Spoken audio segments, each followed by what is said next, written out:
From the big house to the Lord's house, Damon West has had one interesting journey, and today he's here to share it with us.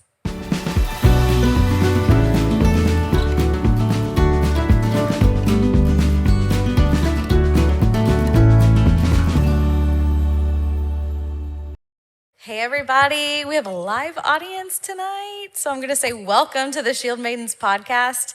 This is the place where we hope you'll come to be raised up. Yes. Right. Look at that.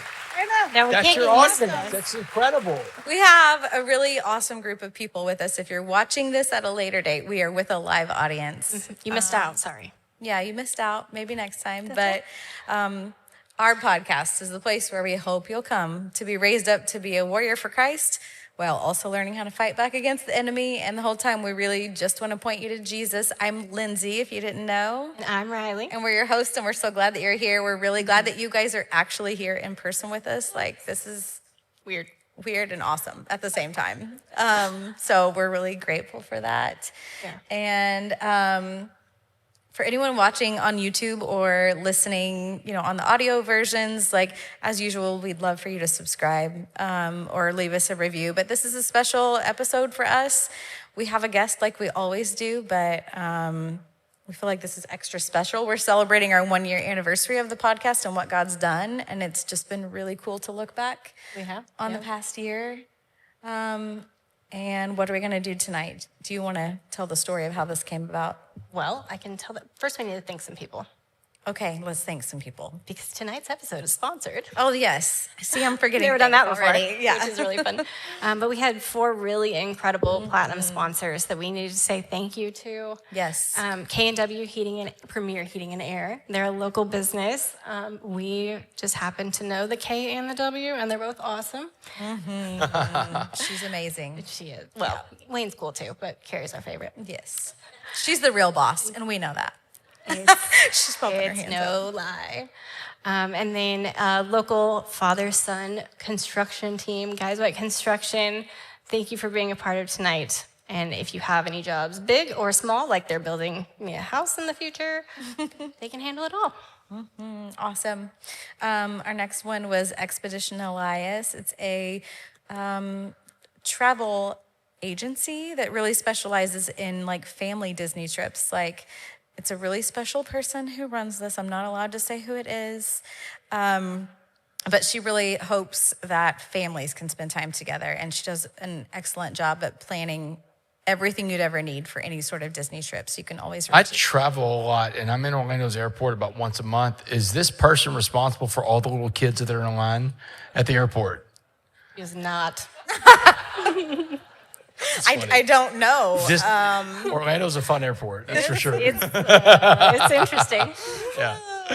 Yeah, that's a whole thing that I don't know anything about. So, but thank you, Expedition Elias. And then last is Franklin Street Dentistry. They are a locally owned family dentistry. They can meet all your dental needs. They do great work in the community. I personally go to them as our dentist, and we love them. Yeah, they do too. So thank you so much for sponsoring. Yes. If you have any questions about any of our sponsors, too, reach out to us. We'll hook you up because we've got connections with them. So, but thank you to our platinum sponsors. We couldn't have done tonight without you. So thank you. Good enough. Yeah. Okay. What else am I forgetting? That's it. On that. Story time.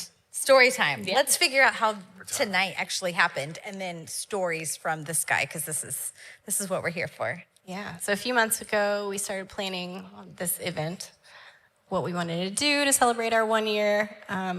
We had no idea. And we threw around some ideas. And then my husband came up with the idea of doing a live podcast. So shout out to him. Right? Thanks, Josh. And we had no idea what we were doing. As usual. Right. We thought maybe it could be like a small women's conference because, we are the Shieldmaidens, and everybody just assumes that we're only for women, even though half of our audience, half of our viewership is male men on YouTube. Blows my mind. Odd, but But thanks for being here. Yeah. Because we're here for you Thanks too. for being here. But we presented our ideas to God, and He said no. And it was, I don't know how many years ago, my husband actually saw you at a dental conference, and he came home and told me about your story, and I was like, oh, that's cool.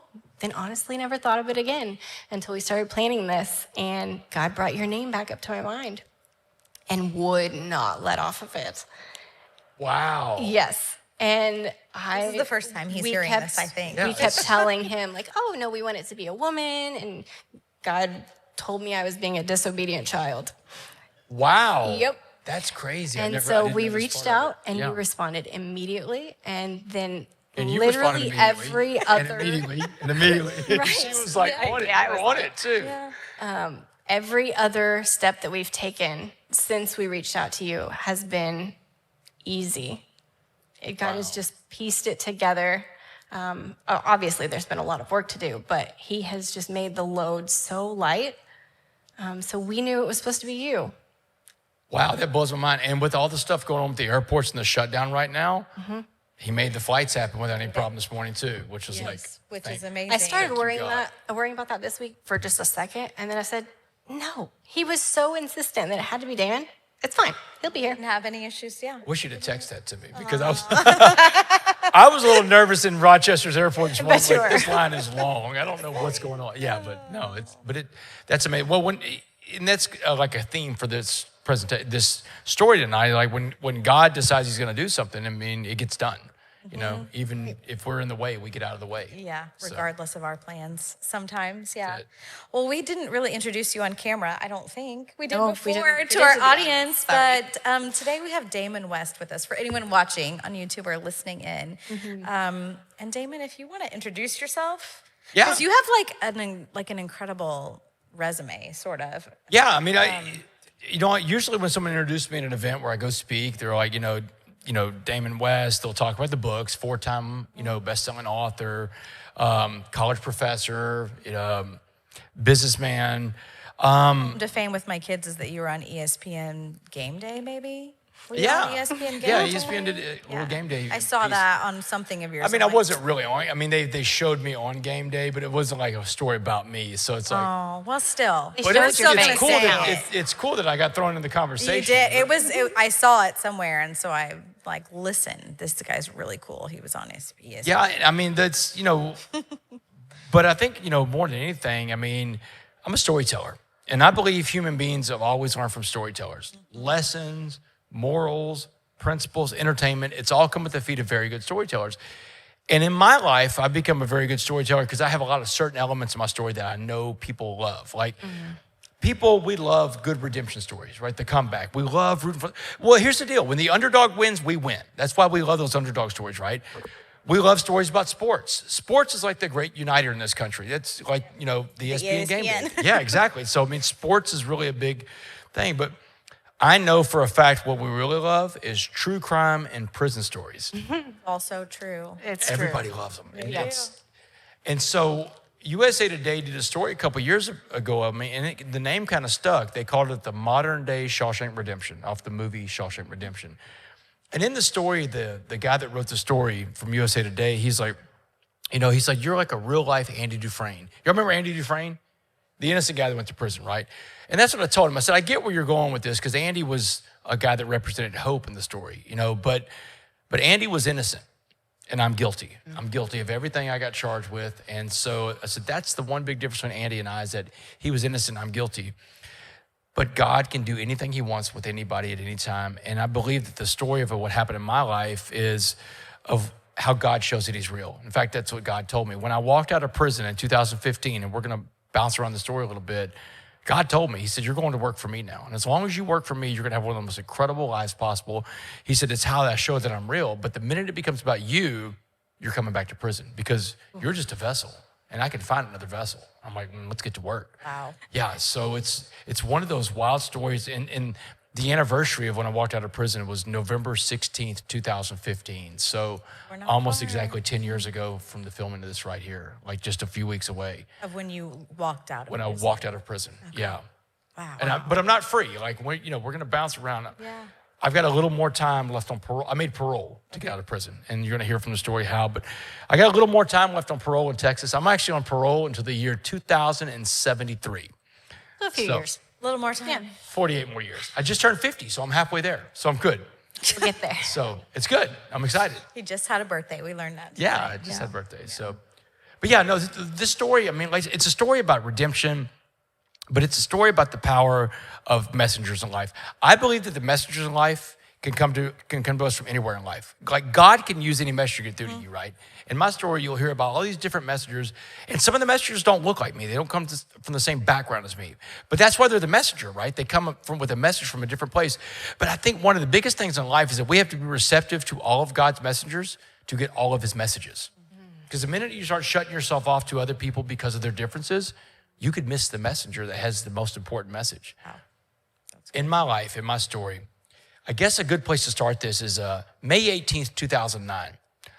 On May 18th, 2009, 16 years ago from this taping right now, I was standing in front of a jury in Dallas. And the jury, these 12 men and women, they just sat through a 6-day criminal trial.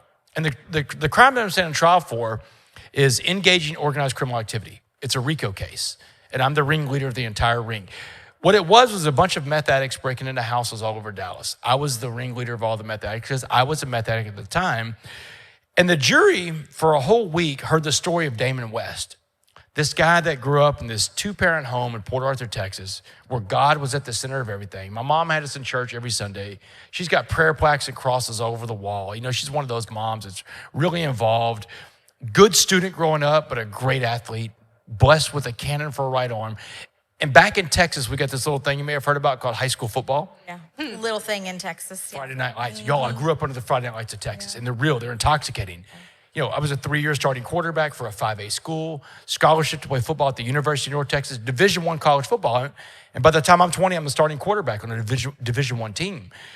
And life threw a fork in the road at me. I think that life is made up of these days called fork in the road days. The days that you get knocked down, you get up, you dust yourself off, and you make a decision which way to go in life. So my fork in the road happened on September 21st, 1996. We were playing Texas A&M that day. Beautiful Saturday in College Station. And I'm 20 years old. I'm driving my team down the field against the Aggies. Third play of the game, I go down with a career-ending injury. Never play college football again. And when I got up to this fork in the road in life and football was gone, my identity was gone too. Because I'd wrapped everything up at being a football player, right? And this is when the drugs come in, the cocaine, the ecstasy, the pain pills. But I'm a pretty functional addict. I graduate college. I move off to Washington, D.C. I worked in the United States Congress. I worked for a guy running for president of the United States. And in 2004, I'm back in Dallas to be a stockbroker for one of the biggest Wall Street banks in the world. And it was at that job as a broker in 2004 that my life and the lives of so many other innocent people are forever changed. 2004, I'm passed out asleep at work one day. This other stockbroker comes in. He sees me sleeping. He wakes me up. He's visibly shaken. He's like, Damon, wake up, man. You can't sleep on this job. The markets are open. You're messing with people's money. They'll fire you if they catch you sleeping here. He said, come on down to the parking garage. I've got something that'll pick you up. So I follow this guy in the parking garage that day. We get to his nice little sports car. He hands me this glass pipe with these crystal rocks in it. Now, I've never seen a glass pipe before. I'm like, man, what is that? He said, Damon, just relax. It's crystal meth. You're going to love this stuff. Relax. Y'all, truer words have never been spoken. It's the most evil, most destructive, most addictive drug ever created by man. It's made in a lab, made to get you hooked. I smoked it one time, instantly hooked. I mean, just like that. That's how it grabs you like that. And then I started giving everything away for that drug because, y'all, that's what addicts do. We give things away. And I'm an addict in recovery today, but I'll always have that addiction thing. Addicts give up their goals to meet their behaviors. That's the definition of addiction. We give up our goals to meet a behavior. I gave up all of mine. I gave up my job, my home, my car, my savings account, my family, my tethering to God. In 18 months, I go from working on Wall Street to living on the streets. And now that I'm homeless, 18 months is all it took. Wow. And I was homeless. I mean, like homeless, living on the streets, living out of a car. And I became a criminal at this point. And it was petty crimes at first, like shoplifting, breaking into cars, breaking into storage units. Then it escalates to the very serious crime of home burglary. Now, y'all, this is a serious crime because when I broke into my victims' homes, I didn't just steal property from my victims. I stole something way more valuable from my victims. I stole something from my victims they can never replace. That's their sense of security. And it's gone, y'all, because I can't give it back to them. I can't change what I did. But after 3 years of committing property crimes against the people of Dallas, Texas, a Dallas SWAT team on July 30th, 2008, put an end to the Uptown burglaries. The day that SWAT took me down, the day that SWAT arrested me. Or the way I look back on that day now, Dallas SWAT didn't just arrest me on July 30th, 2008. They rescued me. They pulled me out of a situation I couldn't get myself out of. I believe that God sent angels down in the form of a SWAT team. Like my angels don't have wings. They have assault rifles and shields and helmets. They're coming through the windows. They bust. The angels can come from anywhere, right? God can send anybody to get through to you. And Dallas SWAT saved my life that day. They pulled me out of this dope house. So there I was 10 months later in this courtroom in front of this jury. And this is an organized crime trial. This is the biggest kind of case a prosecutor can put on you. And it carries, a potential life sentence to it. But I've never been in trouble before. So I thought, you know what? Probation's on the table. Maybe I can get probation. I've never been in trouble, never had a felony conviction. The character witnesses there were my mom and my dad, people that could say, well, he was a good guy at one time. After a 6-day trial, and 6 days is a long trial for crimes where no one got hurt. Like no one was ever home during these burglaries. We made sure of that. Like I went to great lengths. I had one of the first burglaries I ever committed. I broke into a post office and stole a mailman uniform. So I had an outfit I could walk around neighborhoods with, right? I was a mailman. Like no one knows what a mailman looks like, right? I had a mail bag, I had the hat and everything. So I went to great lengths to make sure that none of the victims were ever home. Doesn't make it any less of a crime, but these crimes weren't violent. No one was ever home. No one got hurt. But after a 6-day trial, evidence is overwhelming in my guilt. The jury went to deliberate for 10 minutes. Ooh. Yeah, I don't know how much Law and Order you watch. I used to watch it a lot. Yeah. I did used to watch it a lot. But if a jury's gone for 10 minutes, it means they smoked you. Yeah. And man, when they came to get me in the holding cell, the bailiff, he was smiling. He was excited. He knew what the verdict was. He said, hey, they're ready for you. And I was eating a bologna sandwich. They give you a snack in the breaks in the holding cell. My throat tightened up. I couldn't even swallow the sandwich, so I spit it out in the middle of the toilet. I flushed the whole sandwich down the toilet. I go in the courtroom, and one of my lawyers, a woman named Karen Lambert, she looked at me. She said, brace yourself. This is going to be bad. And I'm like, how bad, Karen? She said, well, you were gone for that brief 10 minutes. The jury sent a note in from the jury room. They wanted to know if they could give you life without parole. Y'all, that focused my attention. Life without parole is capital punishment. That's for crimes where people get killed. And I'm like, Karen, that's crazy. No one was ever home. Do they understand the rules? She said, rules? She said, your jury hates you. Get ready. And the judge calls the court back in. He gavels it back in. Bam, bam, bam. He said, Damon Joseph West, you are hereby sentenced to 65 years in the Texas Department of Criminal Justice. Y'all, 65 years in Texas is a life sentence. The jury gave me life that day. Yeah, first felony conviction ever. And right about that time, after the verdict was read, I could hear my mom gasp in the front row. Like the sound only a mother can make when she hears her son get a life sentence in prison. And everything sped up after that. The sheriff is on me, the bailiff is on me. Happens fast, like in the movies. They're getting me out of the courtroom. They handcuff me. They drag me out of there, and I'm screaming at my mom across the courtroom, like, Mom, I'm sorry. They whisked me out of there. They put me in this little side room. It's got a bulletproof glass. They told me to wait. A few minutes later, my mom and my dad are escorted in on the other side of the glass. They've decided to give my parents one last visit before I go to prison. They feel sorry for my parents because I just got life. My dad, my father, he can't even talk. He is in stunned disbelief that his son, who once had all this promise of life, just received a life sentence in prison. So my mom, she steps up and she does all the talking. And she said, baby, debts in life demand to be paid. And you just got hit with one heck of a bill from the state of Texas. She said, but you did everything that said you did. So you have to go and pay that debt to society. You owe Texas that debt. But now you owe your father and I debt too. We gave you all the opportunity, love, and support to be anything you wanted to be in this life.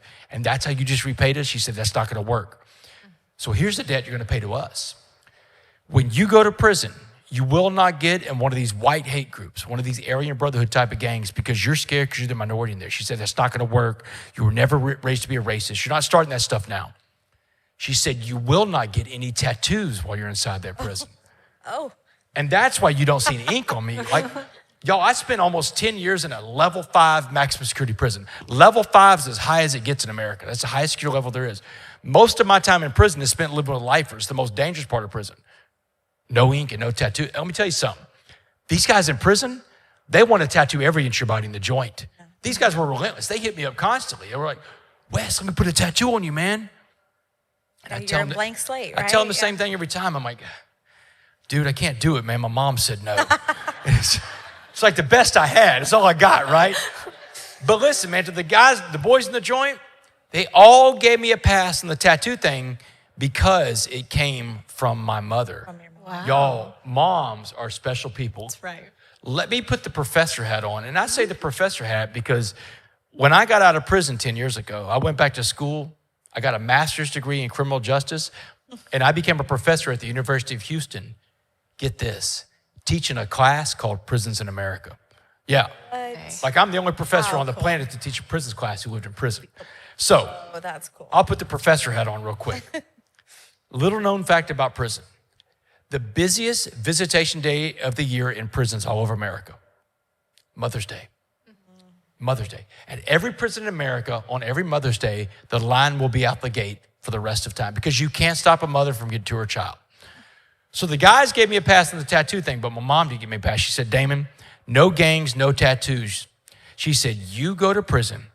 You get on God's back like footprints in the sand. Whenever I was a little boy growing up, my mom, remember I told you my mom had prayer plaques and crosses everywhere. But above my bed growing up, she had footprints in the sand. And when I was in county jail, I had called home one night from county jail while I'm waiting to go to trial. And she reminded me of that prayer plaque. You know, she just retold me the story about a guy on the beach walking with Jesus, and they're watching a video of his life play out in the sky. And every time something good in that man's life happened, there was two sets of footprints walking side by side. But when the bad stuff happened in his life, when the pain, the hurt, the suffering, the loss, when he loses his football career, the guy could only see one set of footprints. And she's, finally the guy just calls Jesus out. He's like, hey man, Jesus, what's up, man? Every time something good in my life happens, you're walking me side by side. I see the footprints, but when the bad stuff happens, you abandon me. Why do you always abandon me? And she told me on the jailhouse phone, she said, that's when Jesus said, Damon, you fool. Every time you saw one set of footprints, I didn't abandon you, I carried you. And so my mom had been pressing me the whole time in county jail to get on God's back. And that's what she's telling me in this last visit right after my trial before I go to prison.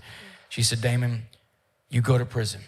You go pay your debt. You get on God's back, like I told you, footprints in the sand. She said, you come back as the man that we raised or don't come back at all.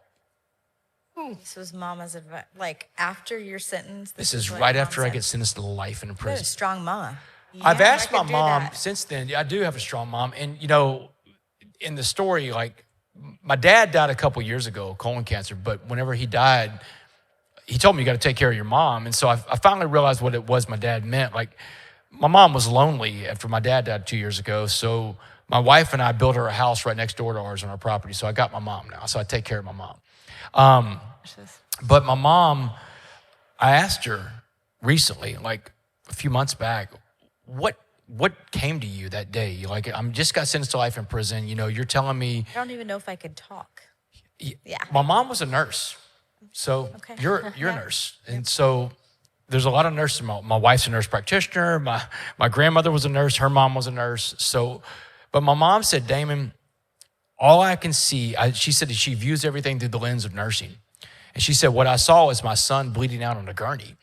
And so she said, I went into triage mode. And you know what triage is. For people that don't, triage is when you do anything to save the patient's life. You throw everything at the emergency care, yeah. Emergency care, like you're throwing it all at the case. And she said, that's what the Holy Spirit came to me with was, what I said to you after that trial. So the Holy Spirit, my mom has a devout faith. I mean, she is a very strong Christian woman and everything in her life revolved around Christ. And so that's what came to her in that moment. Wow. And so, but she told me that day, she said, on May 18, 2009, come back as the man we raised or don't come back at all. She said, this is the debt you're going to pay to your father now. Do you understand? I was like, yeah, I got it. Y'all, they took me away that day and they brought me back to my pod in Dallas County Jail. I've got 2 months before the prison bus comes to get me. And immediately when I walk into the pod, I'm in a pod with 64 guys. And my case is a very high profile case in Dallas. Like it's a big case. It's on the news every day. And everybody in the pod knows that I got a life sentence. And like no one will go near me. I think they're afraid they're going to catch a life sentence if they get too close, right? This is jail, man. People haven't been to trial yet. They're like, man, get away from me. Yeah. So there's this older black Muslim guy named Muhammad in county jail. He's the guy that I talk to all the time. And, he's the one that greets me at the door. He will come talk to me. And he said, man, I saw that they gave you 6 dimes and a nickel, man. It broke my heart when I saw that. And 6 dimes and a nickel is prison slang for 65 years. Every 10 years is a dime, every 5 years is a nickel. And actually, it's the name of a book I just wrote, 6 dimes a nickel. But he said, I saw they gave you 6 dimes a nickel, it broke my heart, man. He could see that I was about to cry. He said, don't do it, man. He said, go get your shower stuff, go to the shower, cry all you want in the shower one time. Get it out in the shower. Don't let these guys see you break. So I went and got my shower stuff, my shower shoes, my soap, my towel. I go to the shower and I hit the water in the shower. And the minute the water hits my face, I start crying like a baby. And I'm bawling and I'm on the ground in the shower crying. And I'm talking to God. I'm like, I don't know what to do. I'm so scared. I'm just like, and I'm shaking in there. And Jesus appears to me in that shower. And he tells me, get on my back. And he said, and I get emotional and talk about it. He's like, we're going to be okay. I got you, man. And like, I'm sitting there stuttering, like trying to say, I'm sorry and all this. And it's like, that's not even necessary. Just get on my back and let's go. I got you. And so I come out of the shower and the next day I told Muhammad about what happened. Now, Muhammad's a Muslim guy. I told Muhammad what happened in the shower. He said, that really happened, Damon. I said, what do you mean? You're Muslim, I'm Christian. I don't understand. I'm telling you about seeing Jesus. He said, you did see Jesus. And he said, Damon, religion is a man-made concept. You're in the spiritual world now. And you got to stay in the spiritual world. If you're going to transform yourself inside this place, you're going to survive this place, you've got to stay as close to what you believe is possible. And you believe in Christ. Christ appeared to you. Hold on to that because you're going to need that where you're going. And he starts telling me about prison. And he's telling me about what I'm going to face in there. You know, he's telling me that, you know, that race is everything in prison. In a prison, race is how everybody divides themselves in prison. It's very primitive, but, you know, human beings are very primitive. Like, human beings are very tribal. All this, what you see about human beings hanging out with each other and doing this is several hundred years old. For thousands of years of recorded history, human beings have always been very tribal. And tribalism's in our DNA, and prison is the most tribalism part of our society. But he's telling me everything's about race in there. So when you get to prison, you're going to have to fight the white gangs first because you're white. And if you survive the white gangs, you're going to fight the black gangs. And if you survive all that, you'll earn the right to walk alone. But he's telling me things like, you know, you don't have to win all your fights, but you do have to fight all your fights. You know, yeah, he's telling me, you know, some days you win, some days you lose. He said, don't worry. No one cares if you win or lose in there. They just want to see if you're going to defend yourself. You've got to defend yourself inside this place. Never turn down a fight. And he can see the fear in my eyes. And this is like overwhelmed with fear of all this violence and terror I'm about to walk into. And that's when he said, Wes, let me break it down for you a different way. He said, I want you to imagine prison as a pot of boiling water. He said, now anything we put into a pot of boiling water will be changed by the heat and the pressure inside that pot. He said, I'm going to put 3 things in this pot of boiling water and watch how they change. A carrot, an egg, and a coffee bean. So this is where I first heard the story of the coffee bean. The summer of 2009 in a jail cell in Dallas County Jail. 10 years before John Gordon and I write that best-selling book in 2019. And so he walks me through it. He said, if I put a carrot in a pot of boiling water, what happened to the carrot? I'm like, the carrot's going to turn soft. He said, that's right. But the carrot goes in the water hard and firm. But the water of the prison turns to hard carrot, soft, mushy, weak. You don't want to be a carrot. He said, what about the egg? What happened to the egg in the pot of boiling water? I'm like, the egg is going to turn hard, like a hard-boiled egg. He said, that's right. He said, the egg has a shell that protects it on the outside. But inside that shell, that soft liquid core, the yolk, the heart becomes hard. He said, now, if your heart becomes hardened, you become incapable of giving or receiving love. He said, love's the most important thing. He said, if you become incapable of giving or receiving love, you will not come back as someone your parents recognize. And then he asked me the question. He said, what about the coffee bean? He said, what happened to the coffee bean in the pot of boiling water? And y'all, I didn't have an answer for it. I didn't know what happened to a coffee bean in a pot of boiling water.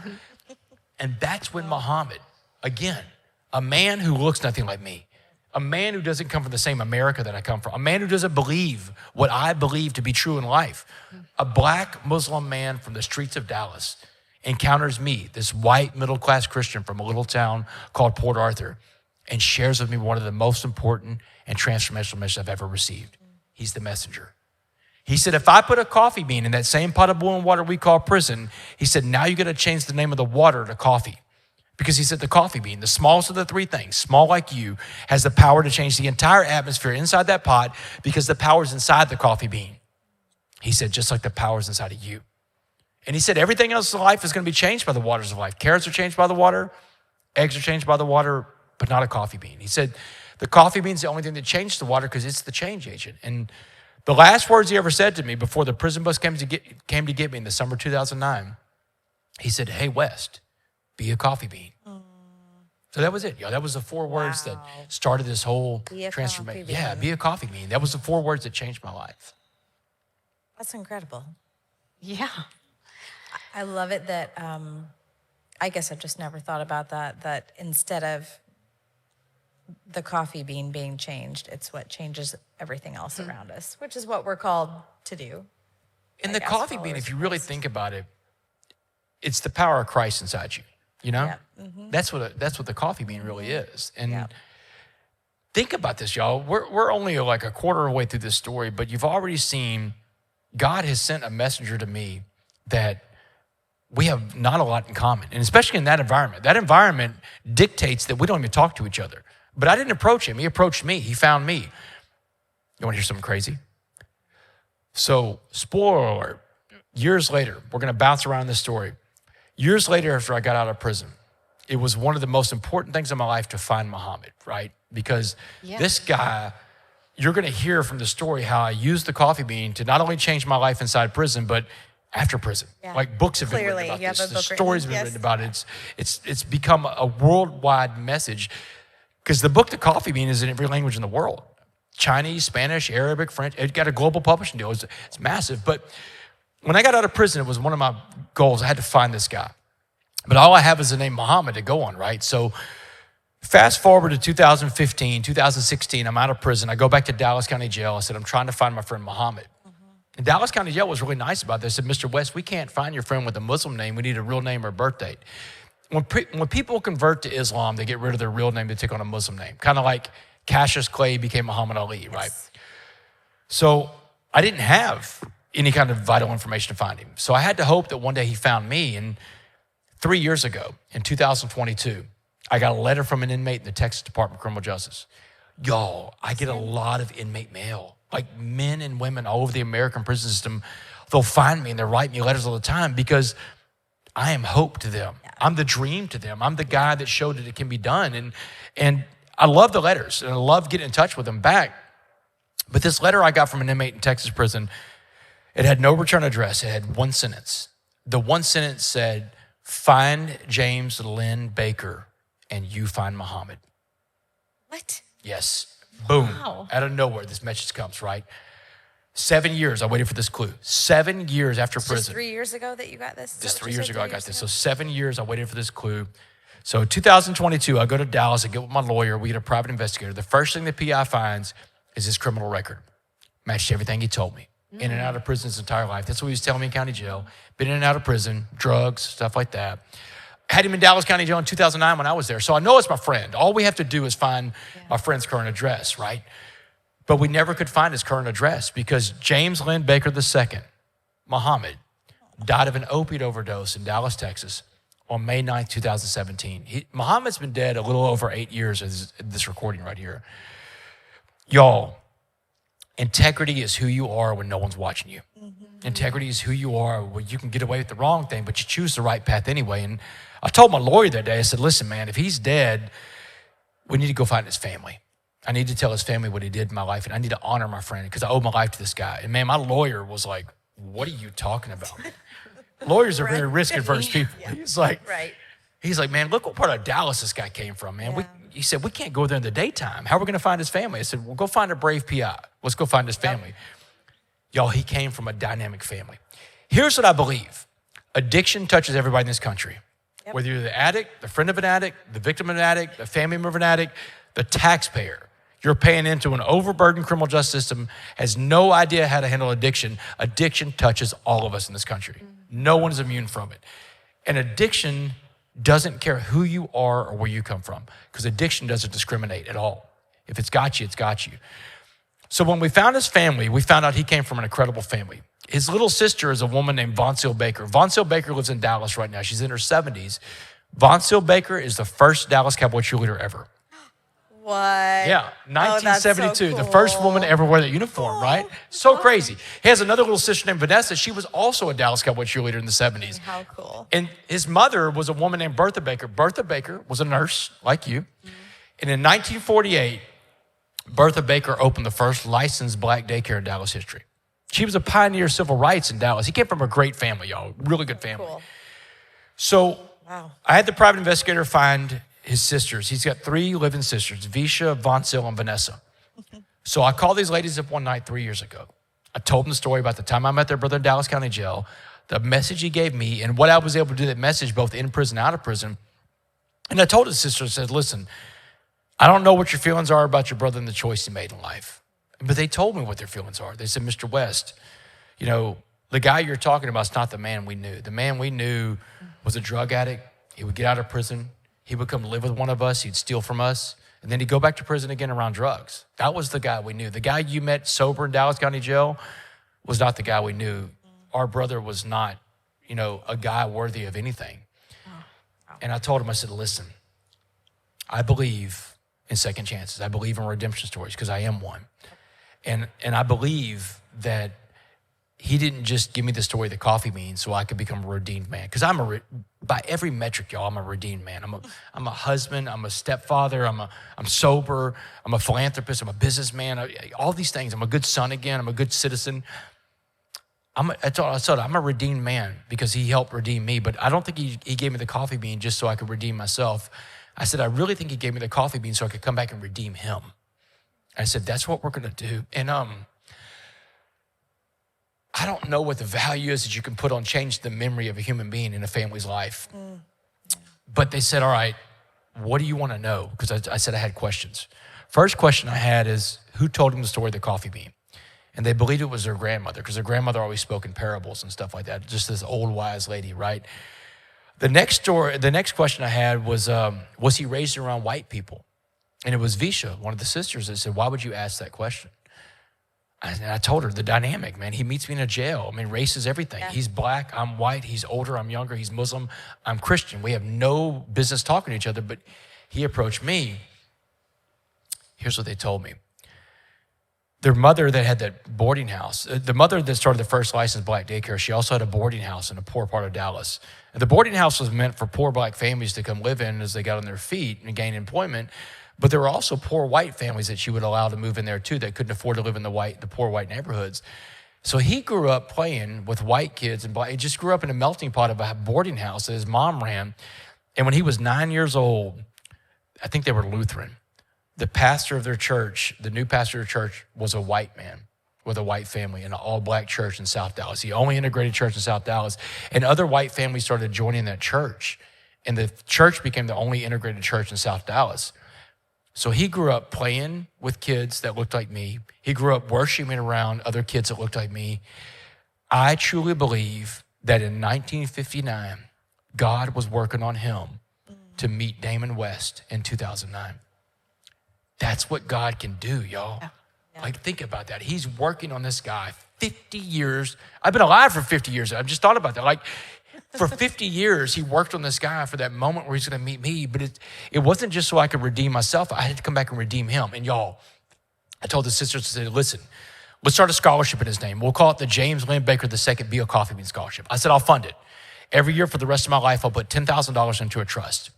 And every year, your family picks the winner so that every year, one little boy or one little girl that grows up in that old neighborhood, they get out. They get a better chance at life through an education because 2 guys met up in a county jail back in 2009. And the sisters took me up on it, man. They've been picking scholarship winners left and right. I mean, one of the little scholarship winners, this little girl, man, her name's Megan. Megan's mother's a school teacher. Her dad's a disabled veteran. Right now, Megan, she is sitting in class at Texas A&M right now. She's going to be an engineer one day, y'all. That's awesome. So it took 7 years to find Muhammad, you know, like, so I mean, like some of your goals are going to take longer than others, but the thing about it is that when their family talks about Muhammad now, those sisters back us up straight.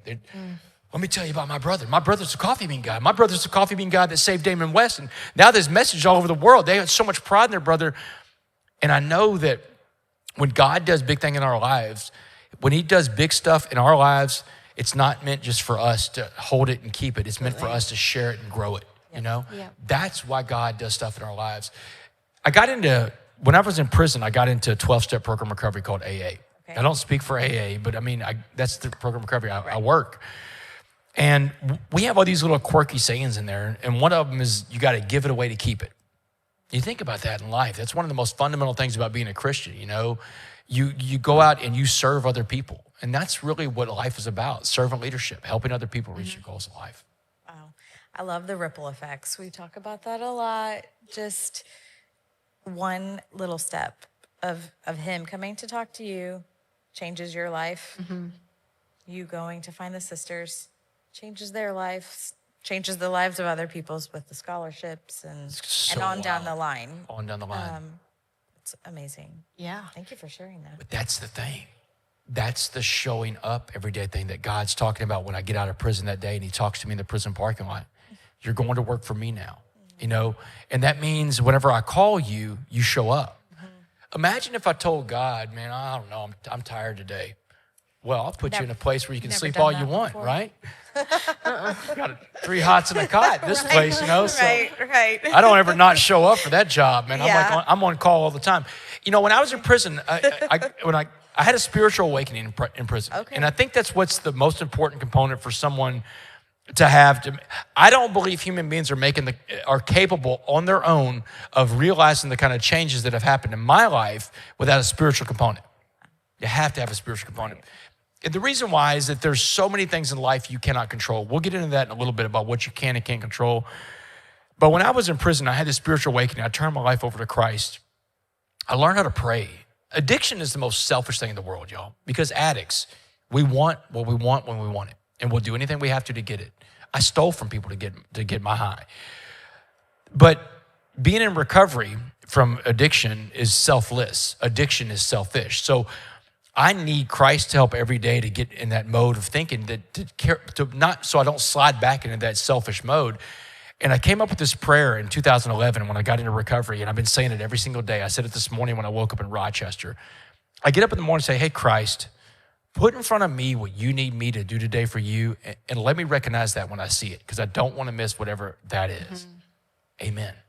God, that's the only thing I pray for. I don't have anything else to pray for, because if I take care of what Christ needs me to do for him, he'll take care of my needs, not my wants, but my needs and wants are a whole different conversation. Yeah. Yes, they are. But everything in life has been met because I get up every day and I look for ways that I can serve, look for ways that I'm needed in life. And I think we all do that, right? Y'all do the same thing.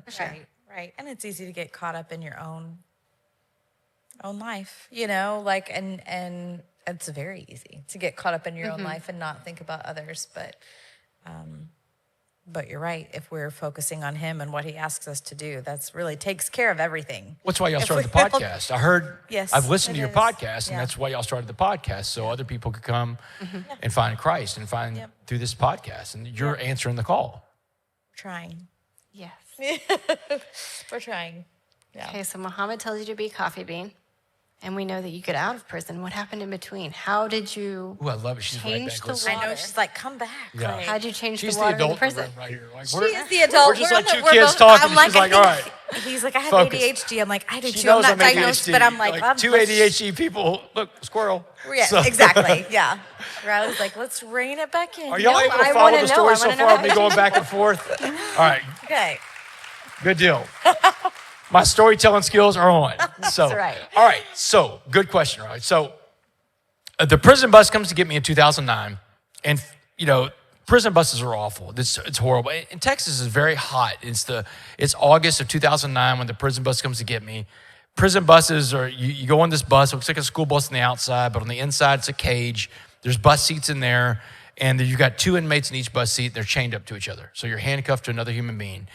And there's on either side of the cage, there's guards and they're armed, shotguns and handguns, and they're just waiting for something to kick off. That's but one guard's driving, one guard's in the back, and you got inmates in these seats, and there's fights breaking out because people are nervous, people are scared. We're going to a prison, and the bus just weaves around Texas and picking up inmates at county jails all over Texas to deposit them in prison at the end of the day. And some of these bus rides can go on for 6, 7, 8 hours. Oh. Yeah, and let me ask you something. 6-hour car ride. Got to hit a bathroom break at some point, right? Not a prison bus. Prison buses don't stop for bathroom breaks. There's a 5-gallon bucket in the back of that bus. That's the bathroom. And listen, Love it. every man's going to the bathroom in a 6-hour ride, Yeah. right? Yeah. But remember, you're chained up to another person. So he goes to the bathroom, you go to the bathroom. 1 or 2. Now you still got to get to prison. So you get to prison, they strip you down, they hose you off, they give you an outfit to wear. We wear these white prison uniforms in the Texas prison system. And I'm a life sentence person. So in Texas, they have a law that says if you get a life sentence, you have to live with lifers. You don't get to live in the general population area of prison.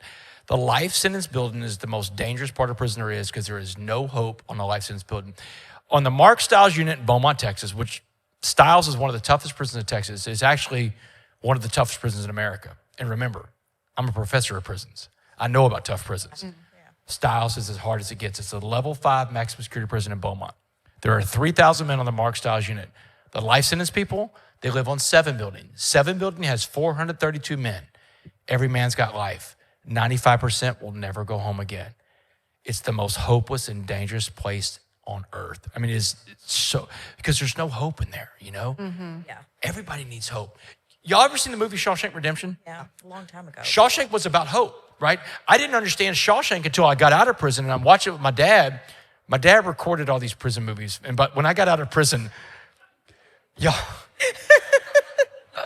I'm not kidding you. All right, first of all, when I got out of prison 10 years ago in 2015, I go live with my parents. I live in my parents' spare bedroom, right? I live in my parents' spare bedroom. I'm 40 years old. I just got out of prison. I'm on parole for the rest of my life. I found a job making just above minimum wage. Which way y'all swiping on that guy on the dating sites, right? That's a tough dating profile, right? I was not on dating apps. But anyway, so that when I first got out of prison, I lived with my parents. And literally the first night home from prison, I was in my room, put my room together. You know, my mom had my room set up for me, and people, so much goodwill from people. People sent clothes to me because I didn't have any clothes. You know, you got to think about everything you would need to start a new life at 40 years old. You don't have a stitch of clothing. Like, It's gone. But, you know, my mom got in touch with fraternity brothers and friends of mine that sent me clothes, and there's gift cards for food. There's food. I mean, neighbors brought food over and stuff. It was like Damon's coming home, like a prodigal son type deal. And so that first night, you know, I'm in my room. I put my room together. And my mom screams at me from the living room. She's like, Damon, get in here and watch this on TV right now. So, man, I dropped what I was doing. I ran to the living room, and I stood in front of the TV. And my mom was watching this TV show called Locked Up. You ever seen Locked Up? You ever seen Locked Up? I'm like, Mom, what are you watching? And she said, Damon, I've been watching Locked Up since you got locked up. She said, sit down and tell me what these guys are doing. She couldn't understand prison culture, right? I know. So I'm like, all right. So every night after work, I'd come home and watch Locked Up with my mom, and I'd narrate for her. Like I had a crystal ball. Like, I've been to prison. I know what these guys are doing. Like, that guy's going to escape. He's going to make a shank. You know, it's like, My God. tell her what's going to happen before it happens. So my dad, the second night home from prison, we're sitting on the couch. We're watching Sports Center. Father and son having he was a sports writer for 50 years. So everything in his life about sports. We're catching up on sports, having a moment. He hits mute. He leans into me. He said, Damon, while you were locked up, I recorded every prison movie that's ever been on TV. And he was so excited. He said, man, I got them all. And he said, what I want to do is I've been wanting to watch these movies with you. Just tell me who gets it right. You know, he said, we'll just do one movie a night. You got time for that? I'm like, I'm on parole for life, man. I got a lot of time. Let's go.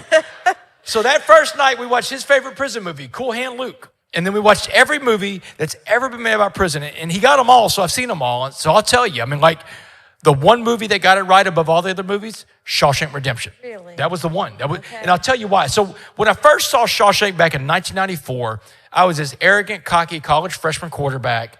I mean, I thought it was invincible. I saw the movie, and all I could extrapolate from that was it's a cool movie with this guy that breaks out of prison.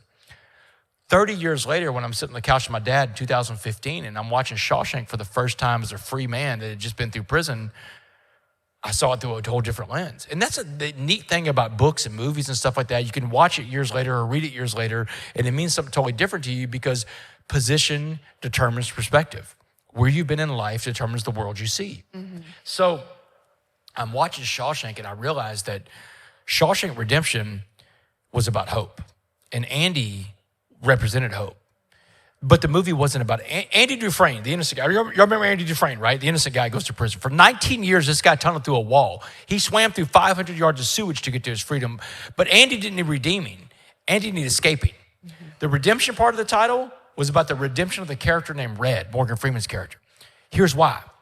Red's a dead man walking the whole movie. He has no hope. The first thing you meet him, he gets denied parole. No hope. All the guys in Shawshank have no hope. The old man, remember the old man, Brooks Hadlin, had the pet bird, right? Brooks did 50 years of hard time. He survived 50 years of prison. He made his parole and he lasted 2 weeks in the free world because he couldn't take it out there. The world changed, so he hung himself. But he wrote a letter back to the boys in Shawshank, told them what he did and why he did it. And as Andy read that letter out to the men in Shawshank prison, every man in Shawshank understood why Brooks did what he did because they had the same hopeless mindset. But it's Red. Red's our narrator, right? Red explains it for us. Red said, Andy, I wouldn't make it out there either, Andy. I'm an institutional man now. Red said the words out loud for you to truly understand. Red said hope is a dangerous thing.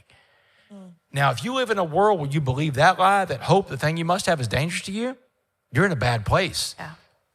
But Andy told Red, no, man, you get busy living or you get busy dying. And when Red finally gets out of prison 40 years later, we don't know if Red's going to make it. He walks by a pawn shop. There's guns in the window. He stays in the same halfway house room that Brooks hung himself in. But Red makes it. He makes it that rock. Remember that rock wall Andy told him to go to? And he finds the letter that Andy left behind. And in that letter were the words that Red needed to hear when Andy said, Red, hope is a good thing. Maybe the best of things. And no good thing ever dies. The whole movie was about hope. If you watch the last scene of Shawshank Redemption, just the very last scene, that last scene, that beach in Mexico, you remember Zihuatanejo, Mexico? That's what kept Andy Dufresne alive for 19 years. In the darkest of times, in the worst of places, Andy could envision himself on a beach one day. That's why the movie has so many religious tones to it. Andy had faith. That's what faith is. In the dark times, you believe it's going to get better because you know that Christ is leading the way. Stephen King, when he wrote that, is really saying that Andy has this thing called faith. My co-author and good friend, John Gordon, that I wrote the book, The Coffee Bean with, John says fear and faith have more in common than the letter F they begin with. John says fear and faith both believe in a future that hasn't even happened yet. Fear is a negative future. You can choose to believe that if you want because you do have free will. But then there's faith, the positive future, which you can also choose to believe in. And that's why John's always going around telling people to choose faith over fear. That's what Andy chose the whole time in prison, faith. And he saw himself on a beach one day. And in the last scene of the movie, there's Andy on the beach. Remember, he's working the boat. Red walks up. The last piece of dialogue in Shawshank Redemption lasts about a minute, but it tells you the whole movie in 1 minute. Every word that Red says in the last piece of dialogue on that beach with his friend starts off with the same 2 words. I hope, he tells you. I hope I make it across the border. I hope I see my friend again so I can shake his hand. I hope the Pacific is as blue as it was in my dreams. I hope. That's the last 2 words of Shawshank. Red got his hope back. So to answer your question, Riley, prison was the most hopeless world I've ever walked into. So it was the most dangerous place I've ever been to. For the minute I walked in the Styles Unit prison, they brought me to the Life Sentence building, 7 building. Within the first 20 minutes, I get approached by a guy from the Aryan Brotherhood, and he wants to know what gang I'm going to be a part of. And I'm like, man, I'm not here to be in a gang. I'm here with God. He laughed at me. He said, God isn't here. He said, we kicked God out of this place a long time ago. He said, but we're here, white boy, and we're going to come get you. He runs up the stairwell, and y'all, I'm ready to pee in my pants, but coming down the stairs is the biggest corn-fed white dude I've ever seen in my life. He's an ogre. He's massive. Huge, muscled-up dude, no neck, bald head, with a swastika all on top of his skull. Oh. All I see is 2 beady eyeballs, muscles, and a swastika coming at me. But, man, I reached up and I hit him as hard as I could because Muhammad told me you got to get the jump on your first fight. Gotta fight. So, man, just out of fear and just, bam, I hit him in the mouth as hard as I could, and he laughed at me, and then he beat me from one side of the day room to the other. I showed up, I fought, and I lost. And that's what fighting looked like for me. In the first 2 months of prison, it is a bloodbath. I'd probably get in 36 fights and lose 75% of these fights. I'm getting my butt kicked all over prison. But I'm winning the fights because I'm showing up to the fight. Because remember, Muhammad said, you don't have to win the fights, you got to fight the fights. No one cares about your wins and losses in life. That's one thing I found about it out here in the free world too. But everybody's watching to see if you're going to get back up. It's the same thing as prison. All you have to do to win in this life is you keep getting back up. And that's what faith is. That's why you have to have a spiritual component to your life. Because how else are you going to get back up every day, right? After 2 weeks of fighting the white gangs, they passed on to the black gangs. After 6 weeks in prison, after fighting them, I go out and play sports out there in the rec yard. Sports is really the great uniter in this world. And it was through sports in prison in the first couple of months that I was able to earn respect, fit in, and find my place in there. And I didn't have to fight anymore. So it was about 2 months into prison when the violence was finally over. the threat to my physical safety had been removed. But y'all, let me tell you something. 2 months in that pot of boiling water, and I was becoming the egg. I didn't know how to be the coffee bean. I was fighting a spiritual battle, y'all. Yeah, it was spiritual warfare. You ever do spiritual warfare? It's a battle for your soul between good and evil, and I'm losing, man. I'm becoming the egg. Remember, I don't want to be the egg, but I don't know how to be a coffee bean. Yeah. One of the last conversations I had with Muhammad in county jail, I asked him, I said, what am I going to find more of when I get there? He said, you're going to find more eggs. He said, here's why you find more eggs. He said, the egg is a natural evolution of any human being in any difficult situation. He said, you're about to walk in one of the most difficult situations on earth. He said, the truth is, you'll probably become an egg too. Muhammad was right about everything he said, y'all. Everything he said. It was a conversation I was having with my first cellmate in prison. My first cellmate was a little guy named Carlos. Carlos is about 5'4". He's a little Hispanic guy, a little bank robber from San Antonio, Texas. He was serving 99 years for all the bank jobs. Oh, man. But he was a nice guy, real nice guy. Sure. Minus You the gotta robbery. you got to understand, I live with the lifers, man. You got to change your mind about who the good guys and bad guys are. You got to make friends with somebody. He was a bad bank robber, but a good guy. You know, it's prison. You can be a lot of things in prison. He's a really good guy. To this day, I talk to Carlos all the time. He's on the prison phone. I mean, he's going to be there for a while. But he's turned out to be one of the best inmates in the Texas prison. If you read my book, 6 Dimes and a Nickel, that just came out, it's my whole life story. There's actually a story about Carlos, and his picture is in there. He's like a brother to me because of what we went through when I first got to prison. But Carlos became one of these inmates. In Texas, they have an elite group of inmates that have a lot of time to serve, but they have the capacity and the spiritual desire to serve. And they take these guys, they put them on one prison unit, and they bring a seminary in. And for 4 years, these guys are trained with one of the seminaries in Texas. And they get a 4-year seminary degree, a theology degree at the end of it, a real bachelor's degree. Wow. And then they go out and send these guys off to other prisons in Texas where they become an inmate chaplain. Wow. Because there's a barrier in prison between the guards and the inmates, right?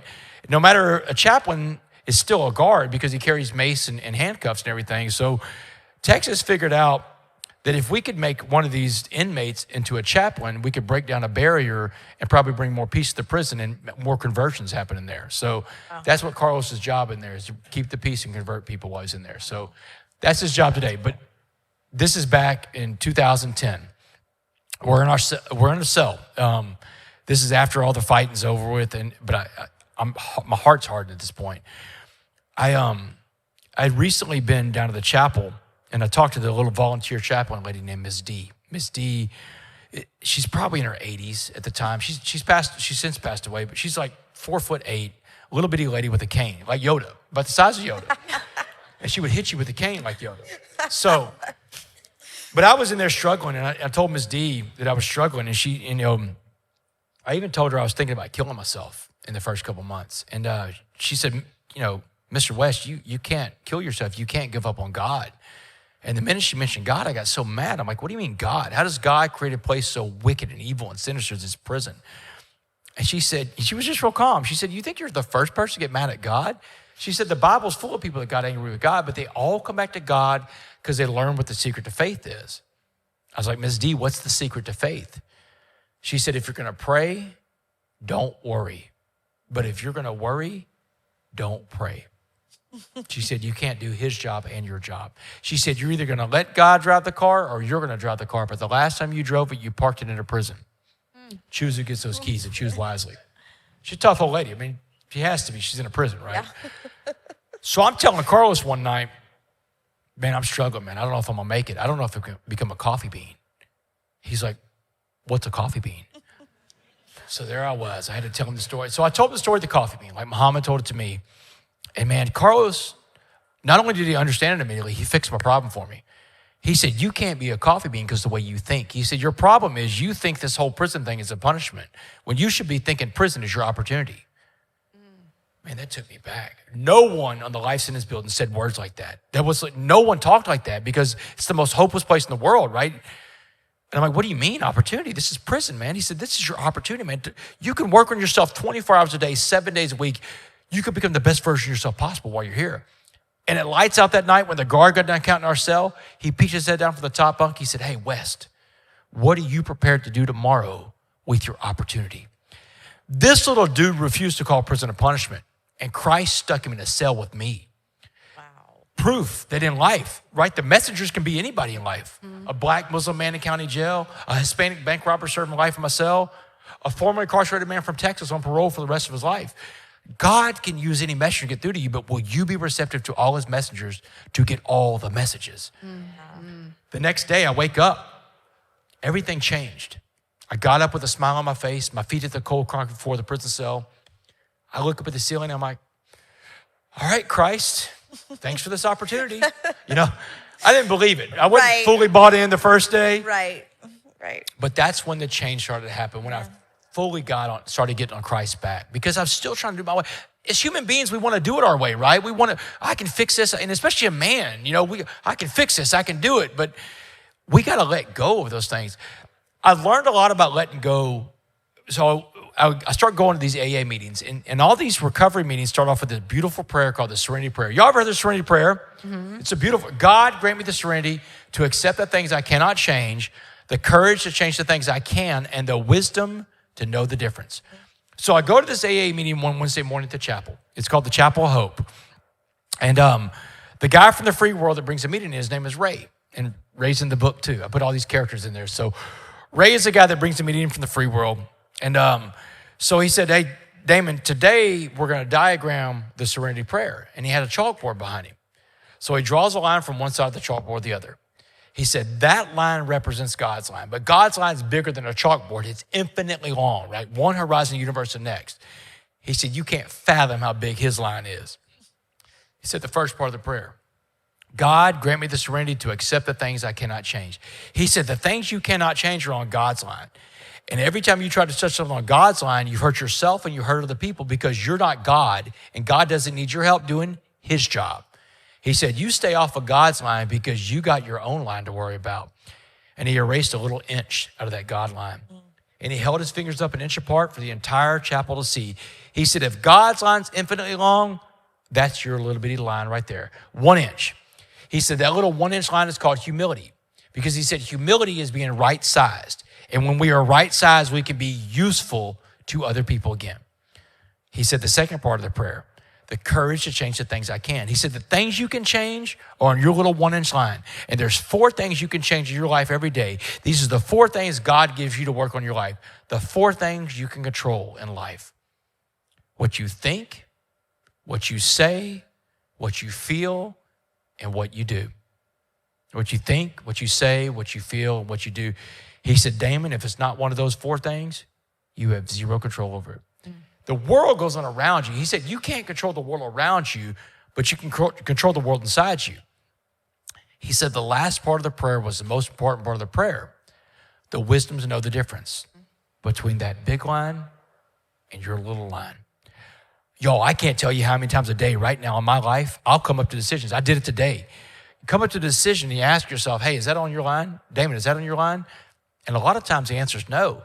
And if the answer is no, I got to walk away. Yep. That understanding right there, that prayer, what's on my line, what's on God's line, has saved so much pain, hurt, suffering, loss, not just for me, but for other people. Remember, I'm an addict. If I go back out in my disease and get selfish again, other people are going to pay for that, right? But that understanding that prayer was the catalyst I needed when I was trying to become that coffee bean in there. And I had to start developing rules about being a coffee bean. Like being a coffee bean, one of the first things about being a coffee bean is about having positive body language, right? If I'm going to change this pot of boiling water to a pot of coffee, it starts with me. And it starts with you every day too in your life, you know? Your body language is powerful. When you smile, people see you smile, they smile back. It's a chain reaction of positive energy. It starts with the expression of your face. Muhammad told me, he said, West, you either infect rooms you walk into with negative energy or you affect rooms with positive energy. You infect or you affect. You're the disease or the cure everywhere you go. And he's telling me about energy. He said, whatever kind of energy you put out, you attract back. It's the law of attraction, right? So you want to attract positive energy, you got to be positive, especially in the days when it's hard. The first 2 months of prison was hard to be positive. It's hard to be positive in a prison anyway, because remember, it's a hopeless place. There's a saying in prison that said it's the only place where you're never alone, but you're always lonely. You know, you're always surrounded by people, but they're the wrong people. You're not surrounded by your family, the people you want to be around. But I start chipping away at these rules of being a coffee bean. Another one is, get up every day and work out on yourself in 3 areas: spiritually, mentally, physically. Every day, make a little time to work out your mind, your body, and your soul, because you're responsible for that in your own life. No one's going to do it for you. No one's going to put your own work in for you. And if you don't take care of yourself, you can't take care of anybody else. And y'all, if you don't think you have a little time for self-care, a little self-love, look at your screen time report. Yeah, that's what I got to remind myself of. I read an article the other day that said we're on our phones 8 hours a day now. I don't get 8 hours of sleep. Lindsay, I don't get 8 hours of sleep. I mean, at the end of the year, 8 hours a day is 4 months of your life gone to scrolling. Oh. Yeah, that's the math on it. That's time, y'all. Time is the most precious resource there is. Take it from a guy that's done time. Once time is gone, it's gone for good, and all the money in the world can't buy one more second of time. It's the most precious resource there is. So you've got to invest your time wisely and spend your time wisely. But the big thing I learned in prison about being a coffee bean, I learned it from these Christian men that would come in and fellowship with us in there at the chapel all the time. One of the guys that came in there, his name was Joe Tatoris, and he talked about servant leadership all the time. Servant leadership is helping other people reach their goals in life, helping to raise other people to a different station in life, because when we help other people grow, we grow too. And when I learned about servant leadership, I knew that was the ingredient I've been missing to transform that pot of boiling water in prison into a pot of coffee. So here's what I know. I can only change so much by myself. I've got to get these guys I'm doing time with to buy into this whole coffee bean concept, because I need their help changing that pot of boiling water to a pot of coffee. Otherwise, it's one coffee bean in this giant pot of boiling water. I've got to figure out a way to get these guys on board. Servant leadership was the key. I knew it. And God told me, this is your key. This is it. And he even gave me the idea of how I was going to serve these guys, because I was thinking, how do I serve these guys around me? The answer came to me, because God will come to you. If you open yourself up to it, the answers come to you. Most of the guys I'm locked up with, their education stopped somewhere in junior high, right? Maybe early high school. I had a bachelor's degree in prison. I was a very privileged person my whole life. I had a bachelor's degree in prison. So the answer was this: I'm going to transfer my education to these guys. I opened a free tutoring service. I started teaching guys how to read and write. I get them ready for the GED test. So if they ever got out of prison one day, they would be a better husband, a better father. And in turn, in prison, you have to pay for everything you get. It's very transactional in prison. So these guys would come up and say, hey, I've got to pay you for these tutoring classes. You won't accept any money. How's this going to work? I told them, I said, don't pay it back. Pay it forward. And so these guys were looking for service work projects in there. And once these guys did that, everybody started serving each other. And it trickled down, it changed. The warden took notice, the chaplain took notice, the parole board took notice.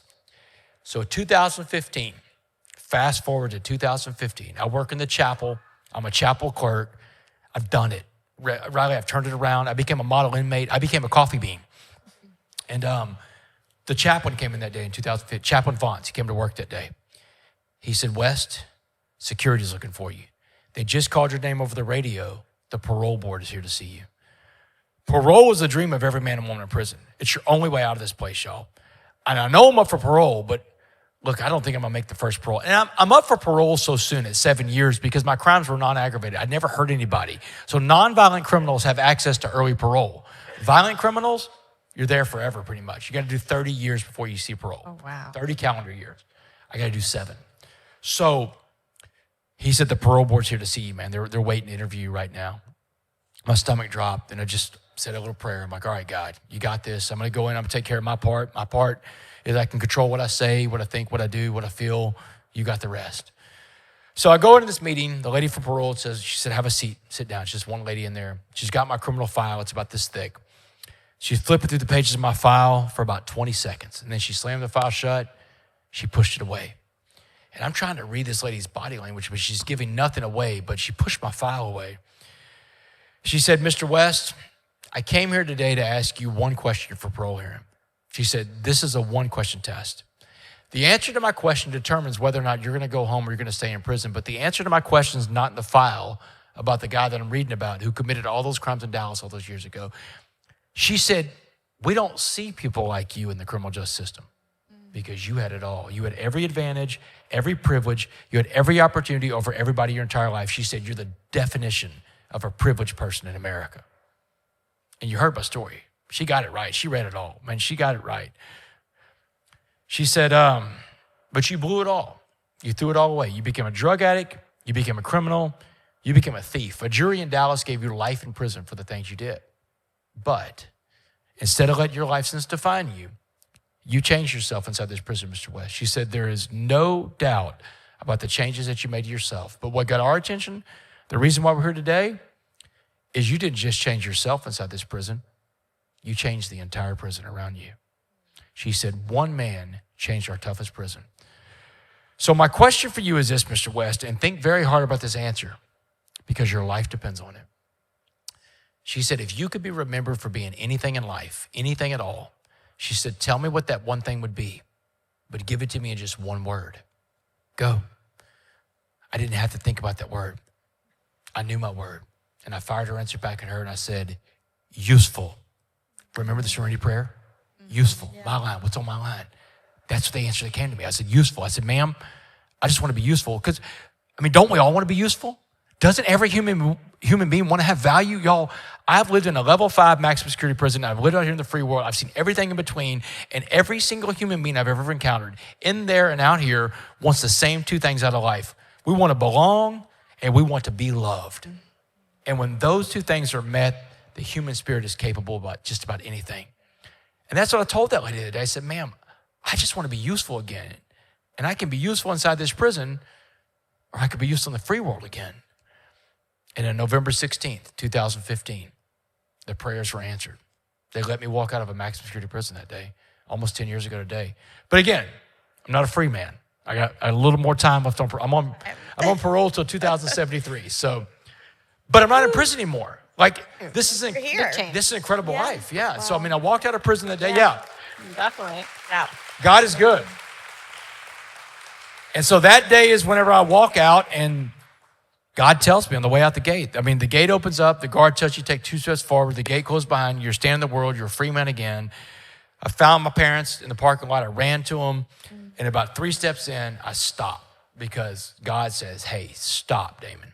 So I stopped. I just got let out of prison. I'm running from the gate. I stop, turn around. So I turn around. I'm looking at the gates. And that's when God told me. He said, you're going to work for me now, Damon. I put you through all this for a reason. It's how I show that I'm real. You're going to have the most incredible life.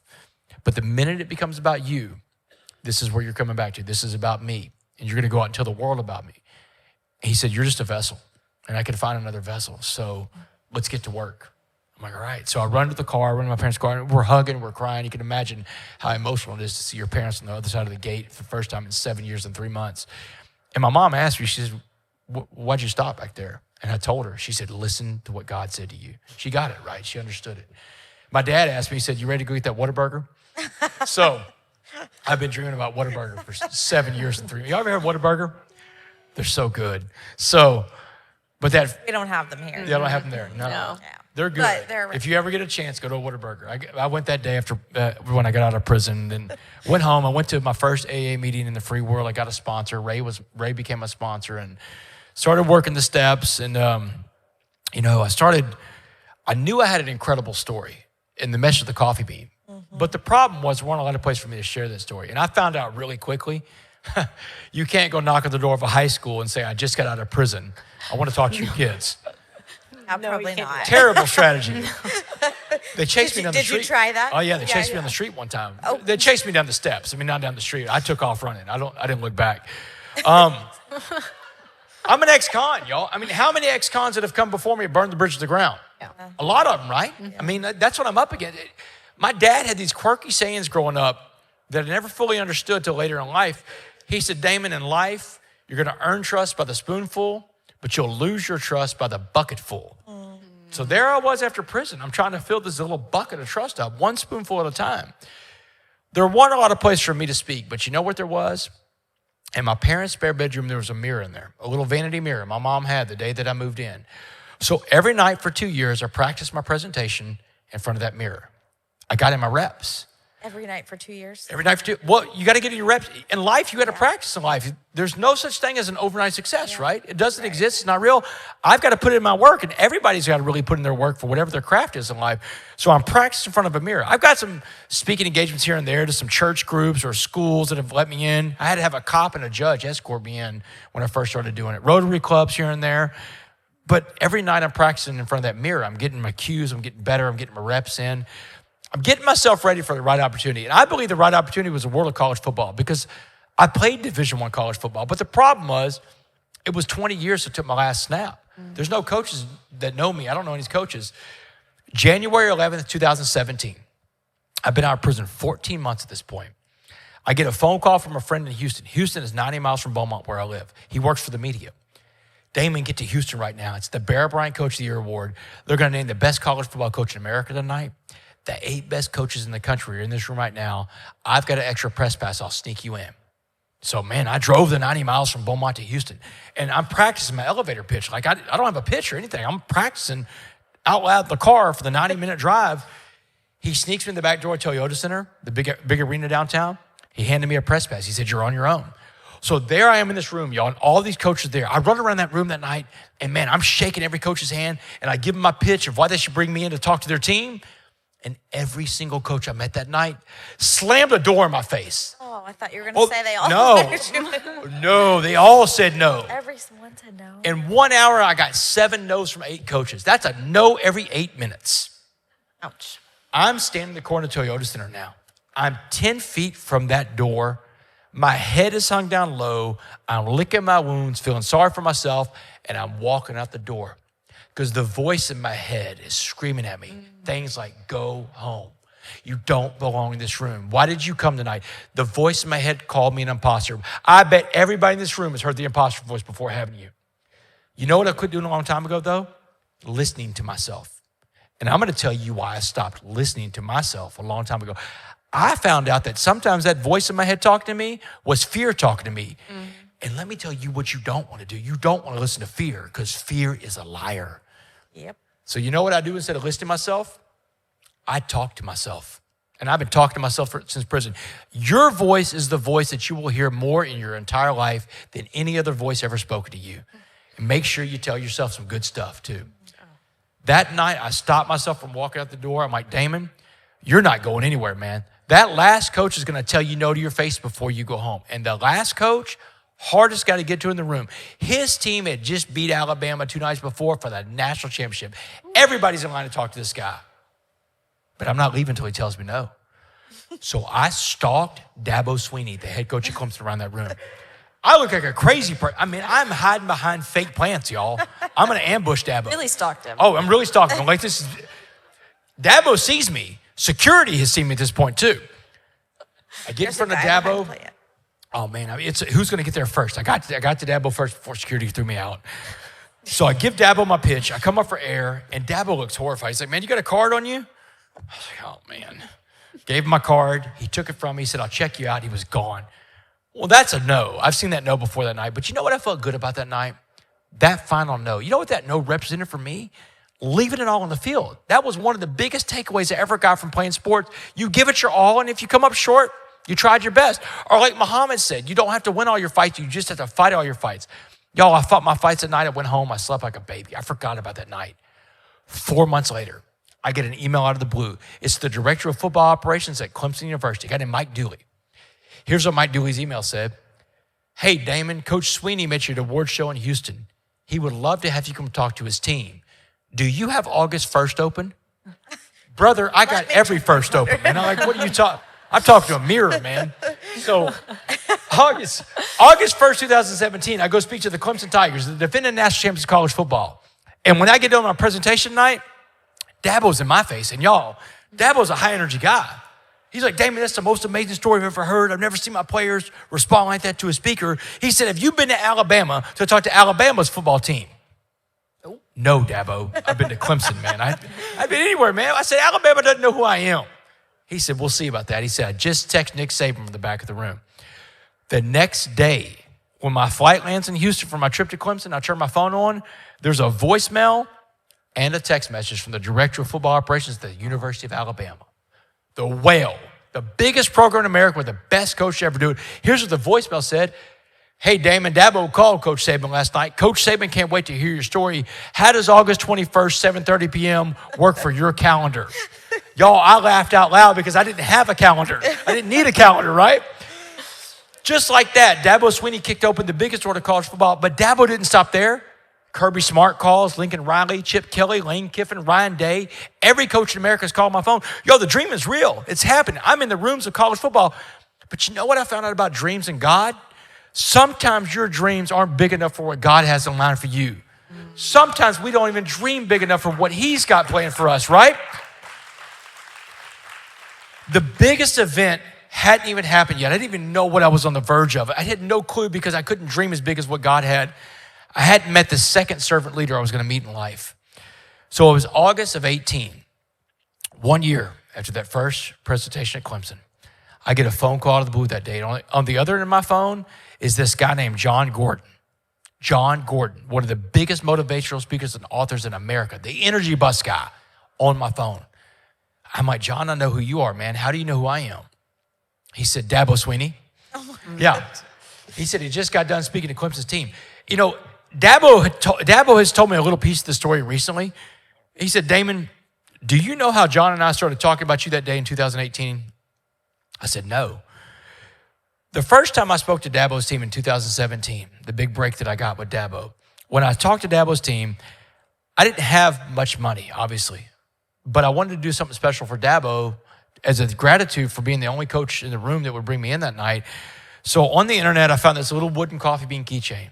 Didn't cost much, but I didn't have much. But sometimes I would say a lot of times to show gratitude for somebody, you don't have to have much. You just have to give of yourself. So I gave Dabo the best I had, a little wooden coffee bean keychain. And Dabo was like, man, this is really cool. I love the coffee bean message. So he put the coffee bean keychain on his keychain. Well, 1 year later, when his buddy John Gordon came to speak to his team, they go back to Dabo's office and they're having a conversation. Dabo pulls his keys out of his pocket, throws them on his desk. And when Dabo throws the keys on his desk, John Gordon's eye caught a wooden coffee bean keychain. And John said, hey, man, what's that on your keychain? Dabo said, oh, that's the coffee bean. He said, you ever heard the story of the coffee bean? John's like, no.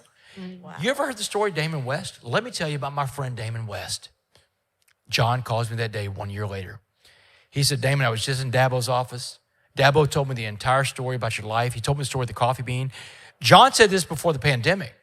John said, Damon, the world needs a coffee bean message, Damon. Let's deliver this message to the world. He said, will you write a book with me? We'll call it The Coffee Bean. So in the summer of 2019, that book right there, The Coffee Bean, came out. It took the world by storm, the whole world. It starts off in America first. 4 to 6 weeks, it rides high at the top of every bestseller list, gets a global publishing deal. Global publishing deals are rare in the book world. That's when your book gets reprinted in every language of the world. The books start popping up in Chinese and Spanish, Arabic, French, Italian, German, Vietnamese, Korean, just in time for the year 2020. Say that's right before 2020. Now, I know y'all remember 2020 because I've listened to your podcast. That's when y'all really meet, right, for the first time. Because, yeah, you're the nurse at school, your kid's in kindergarten there. Yeah. 2020, a global pandemic hits. The entire world becomes a pot of boiling water, and the entire world is searching for the right message. And that is when the world discovered Damon West, the coffee bean guy. Wow. My life went from this to this, and it hadn't stopped yet. Since 2021, I've been on the road 20 to 25 days of every month. But it all goes back to that one night in Houston, Texas. Remember January 11, 2017? That night I had 7 no's in the first hour. Remember I was walking out that door? Because the enemy, the voice of fear and doubt is telling me to get out of that room. You don't belong in this room. And if I listen to the enemy that night, if I listen to the voice of fear and doubt that night, we're not having this conversation today. And the world doesn't have the coffee bean message. So what I'm telling all your listeners is this. You don't give up because life gets hard. You can't quit when it gets tough. You don't not ask your questions in life.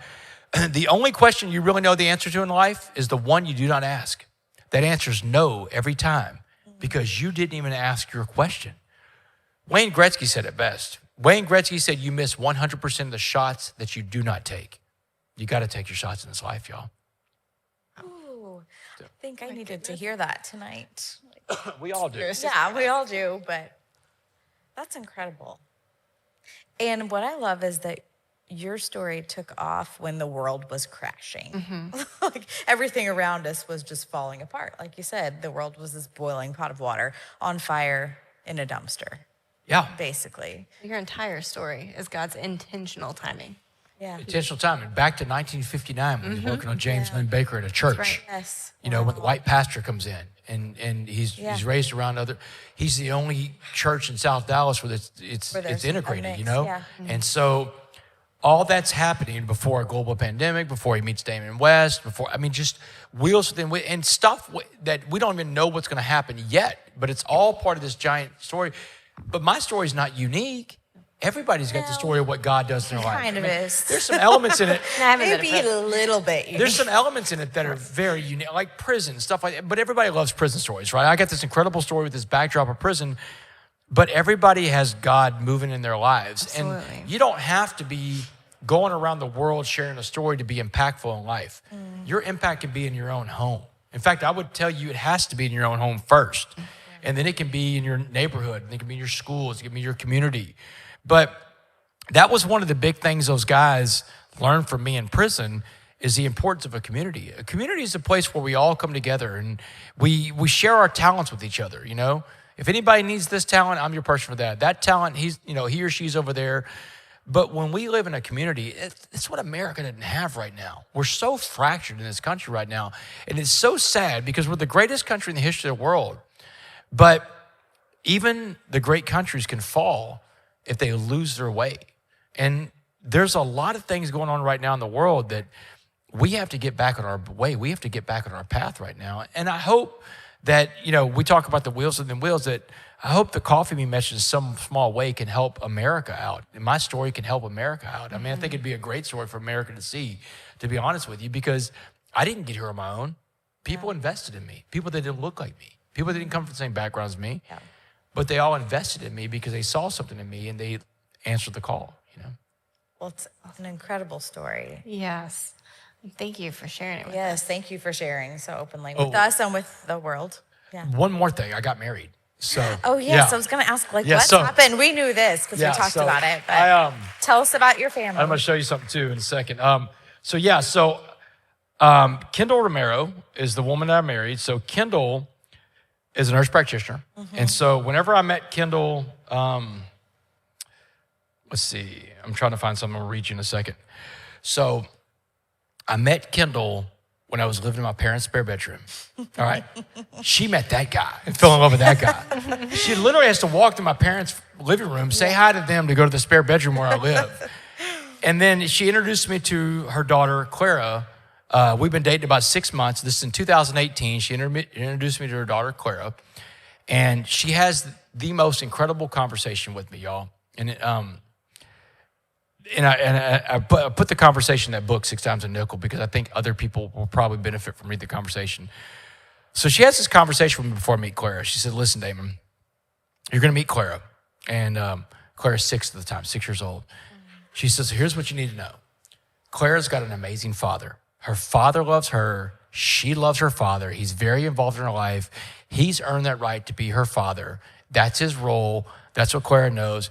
She says, so if you are in our lives, what you would aspire to be is her stepfather. And she said the word step is important in there too. Because the word step, she said, sometimes it means step in. Sometimes it means step out. Sometimes it means step aside. Sometimes it means step back.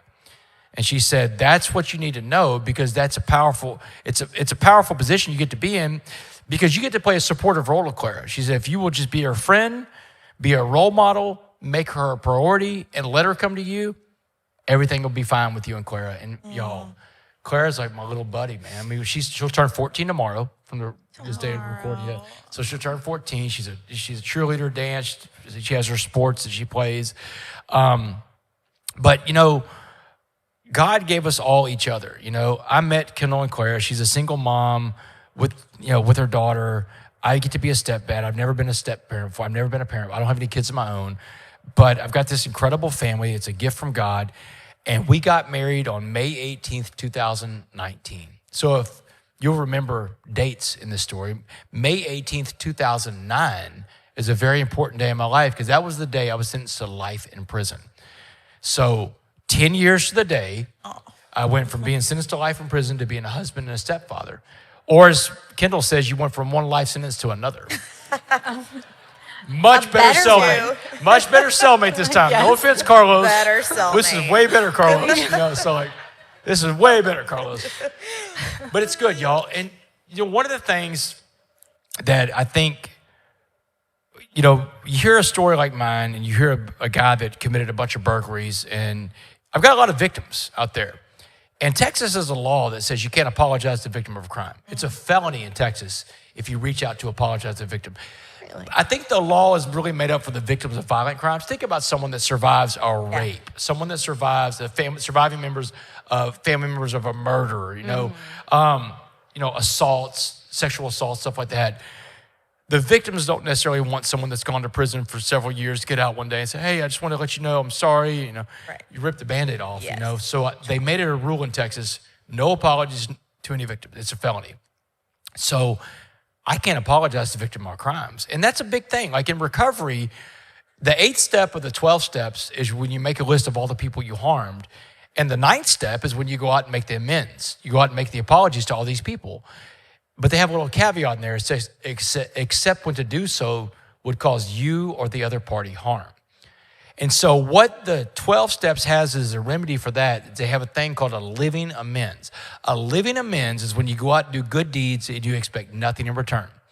So that's my lane in life. I get to work living amends. I get to. That's another thing in life. An attitude from got to get to. I get to work living amends every day. And so I go around looking for ways to serve because that's how I'm going to pay back all that debt because I can't apologize. I'm not going to apologize and go back to prison. It does nobody any good. So the living amends thing, it's important, but there's always something that we carry around, this shame, this guilt from the stuff we do. No, we don't always have to, but I did. A few years back, this reporter in Dallas wanted to do a story about me. And remember, Dallas is where all my crimes take place. I live 6 hours from Dallas. I don't live anywhere near Dallas. At this point, 5 years out of prison, 5 years ago, I don't go around Dallas a lot because all my victims are there, and I don't want to be in their face. But this reporter was very convincing. He's like, man, listen, your story's not even the story of the Uptown Burglaries anymore. It's what the Uptown Burglaries doing now, this amazing impact you're having in life. And so I agreed to do the story. And Kevin Reese was the guy that did the story for WFAA. Great story, turned out to be really good. He did a good job. He even allowed me to take ownership for everything. That's another thing in life. No one wants to hear excuses. People want to hear that you own it and you're going to fix the behaviors that cause that. You're going to change that. And so the story came out really well. That night, I got 2 emails. And the first email was from the detective, one of the detectives that took me down. His email was not a good email. He's the guy that represented society when I broke the social contract, right? He's the guy that took me down, and he can't see past that guy that he took down to this guy in 2020 that's a changed man. And he's very negative. Basically, I don't believe there's any conversion in your life. You're a bad guy then, you're a bad guy now. And you know what? I let it go. I didn't even respond to his email because, I'm not a criminal. He has no power over me anymore. And he's entitled to his opinion. And other people's opinions of you are none of your business. So Yep. I let it go. I didn't respond to it. But the second email got my attention. It was from a name I didn't recognize. And the subject line said, Damon, I forgive you. Now, the biggest victim of all my crimes that I committed was a woman's place that Dustin, my partner in crime was a guy named Dustin. He's the guy that went down first, and then after he went down, the SWAT team got me. So Dustin was my partner in crime.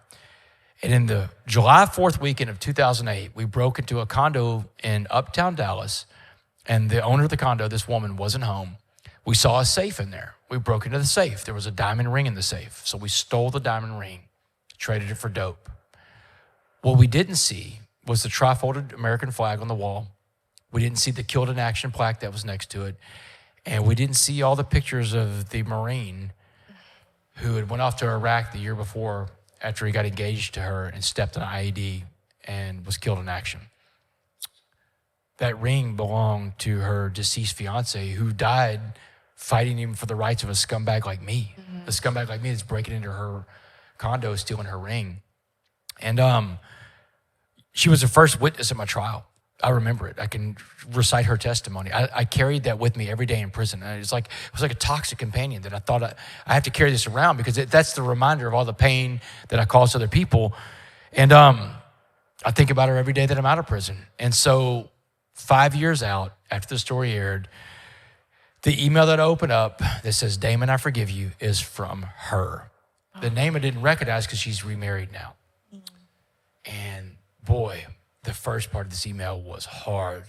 She is telling me all that she felt when she saw me on the news that night. Didn't even know I was out of prison. And then she's reliving the day that she got to her apartment. She saw it was broken into, and she makes a beeline for her safe, and the ring is gone. Her life is completely turned upside down. Like, I did all that to her, and now this is all coming back. There's so much pain in the first part of this email. But then she gets the healing. And this is what she finally told me in the end of her email. She said, with that, I'd like to say, I forgive you. I'm moving on in the hope that you're a genuine person with a good heart, in the hope that you put others before money or fame as you share your story, in the hope that you and your family never experience great loss or violation. Most importantly, in the hope that you feel peace in knowing that we are saved from the mistakes we make in this world thanks to the unfailing love of Christ. Life is such a gift. May you live it to the fullest, Damon. I mean, what did it cost her to write that to me? But that's grace, y'all. Mm-hmm. Grace is a hard thing to get in life. It's a hard thing to attain. Grace always costs a person giving it more than it costs a person who receives it. That's why grace is so hard to give to other people, because it's going to cost you more to give grace to somebody than it costs them to receive it. But she freed me with that email and her words that day. And I've never been able to reach out to her. I couldn't even respond to her then. So when I wrote the book, 6 Dimes and a Nickel, I put it in the book. I put the story in the book because my lawyers told me, you can write about what a victim says to you, but you can't respond back to a victim. So I got to write about that story in there. And it's about forgiveness. And that story is a reminder, though, if you're holding something in your heart right now against somebody else, a resentment, an anger, an issue that is unresolved, let it go. Let it go, because Christ already died for that, And who are you to hold on to resentment if he's forgiven us for our sins, And if she could forgive me for what I did to her, then who can't you forgive? So Thank you for sharing that. That's beautiful. Love that addition. I I'm do so too. glad that got, reconciled in some way, Yeah. even though you're not able to talk to her. yeah. It's a beautiful part of your story. I hope she reads the book. I really hope someone gives I it hope to so her. too. I hope so. By this time, I hope she's read it. So Thank you for sharing all of that. Yeah. What I love with all of your story is just like the overarching things that we see so much, even just with God, what God does with us. yeah, The redemption, the hope that's always there, the grace, the forgiveness. Like, your story is a picture of that overall, of what God does with us, with every single one of us, Yeah. if we allow him to. So one day at a time. awesome. One day at a time. Yeah. That's awesome. Well, thank you again Thank so you. much for This being was part of our incredible. 1-year celebration. Yes. I know why it had to be you, for sure. Hope we set the bar high for the 2-year celebration. That's right. Who are you Yes, next that's year? right. I don't know that we can top it, right? That's right. Yeah. And thank you guys for showing up and being here with us and listening to Damon's story. We hope that you enjoyed it as much as we did sitting up here. And for everyone out there online who's going to watch this story, thank you for being a part of our story. And I just hope that you're as encouraged as we were sitting here tonight. And if I could sum it up in one little sentence, it's how to be a coffee bean. Yeah, Is let the Christ inside of you just make you useful. yeah, absolutely. Yes. Can I say one more thing? Of Yes. course. Y'all, it took me 7 years to find Muhammad. It took 7 no's that night in Houston to get to the one yes I needed with Dabo Swinney. It took 7 years to walk out of prison. Some of your goals in life take longer than others, but you can't quit. You can't give up before your miracle happens. You got to keep going every single day because you never know when your miracle is going to happen. And that number 7 shows up a lot in my story, y'all. That's awesome. Cool. Yeah. The number of perfection. That's it. It is. Yeah. Thank you. Thanks a lot, y'all. Be a coffee bean. Yes, and be a Thanks a lot. coffee bean. Be a Yes. coffee bean. And we'll make sure that we link all of your Yes. information so that you can get Damon's books, because I know the coffee bean one, he said that's not even really his story. Your Yeah, the newest 6 book that Dimes and just a came Nickel. out is That one's on there. your story. Yeah, and six has more- dimes and a nickel is the one you want to read. If you want to get I became a better, Six Dimes a Nickel is the sixth book I wrote of all the books I've written. And I don't know if I'll write another book at this point. There's just a lot of work to do. But it's the best book. I became a better storyteller over time, and I figured out a way to tell all my stories and wrap the principles I live my life by around each chapter of it and make it a self-help book too. At the end of each chapter is how you apply that principle in your own life. So, and if anybody is a conspiracy theorist and likes the JFK assassination stuff, there was a guy I was locked up with in prison named J.T. Goad. J.T. Goad was an old mobster from Dallas in the 1960s. He had the best stories about the Dallas mob and the JFK hit. Wow. And he called it the JFK hit. Now, he was a foot soldier for the mob from 1960 to 1963 in Dallas, Texas. So really 1960 to 1968.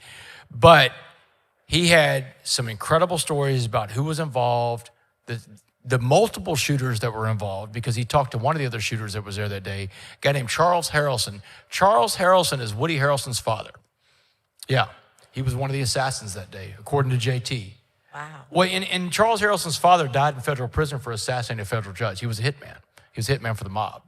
So Charles was there that day. But anyway, so JT had the best stories about the JFK hit. And when I was in prison with JT, I was like, man, you got to write all these things down, man, because, I mean, you're going to lose them to history. So he wrote me a letter, and he told me, you can't release the letter until I'm dead. The gangster code, right? I'm not going to talk while I'm alive. Yeah.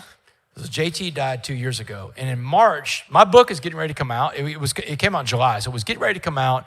And the Trump administration released all the JFK files, right?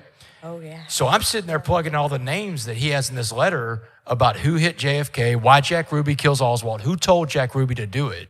All this stuff is in this letter. It's a 10-page letter he wrote me. And none of it's showing up because all the JFK files were dumped into Grok and other AIs.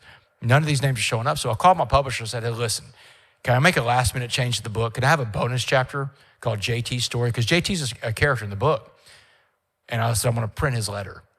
And so I had to send it to the legal team. They went and checked it out and said, let's do it. So the last chapter of the book, Six Dimes a Nickel, is called JT's story, the bonus story, why Jack Ruby kills Lee Harvey Oswald, and I printed his letter. Whoa, So, okay. yeah, it's in there. So That's exciting. Yeah. Okay.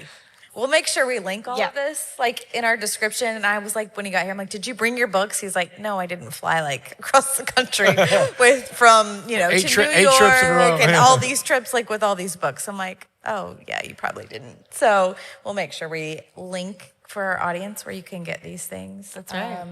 So All the grab those books information so for can you, read yes, because we want everyone to follow your continued amazing journey of what you're doing. Like, God's doing incredible work through you. never find politics on my page, nothing negative. I mean, my lane is to encourage people to be the best version of themselves. And what I look for in life and other people is the same things I try to apply in my own life. And that's the stuff that shows up in red ink in the New Testament. Those are the words from Christ, right? Yep.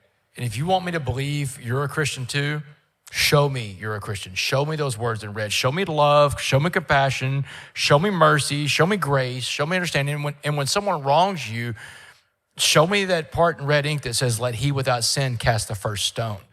That's how I know that you're a Christian in life. And that's how I try to live my life. So if you follow me, that's the standard I want you to hold me to. And that's the standard I want to hold you to. Yeah. Thank you. Thank you for sharing that. Yeah. Yes. Yeah. Yes, Thank you. We sort of Thanks, y'all. stopped, everyone. Thank y'all. Before you guys go, make sure to like this video and comment down below. Let us know your favorite part of the coffee bean story, because I know that I have a lot of favorites. Yeah, I don't know if I can pick a favorite. Until next time, grab a shield. We'll see you out there. Thanks, y'all. Bye. Thanks.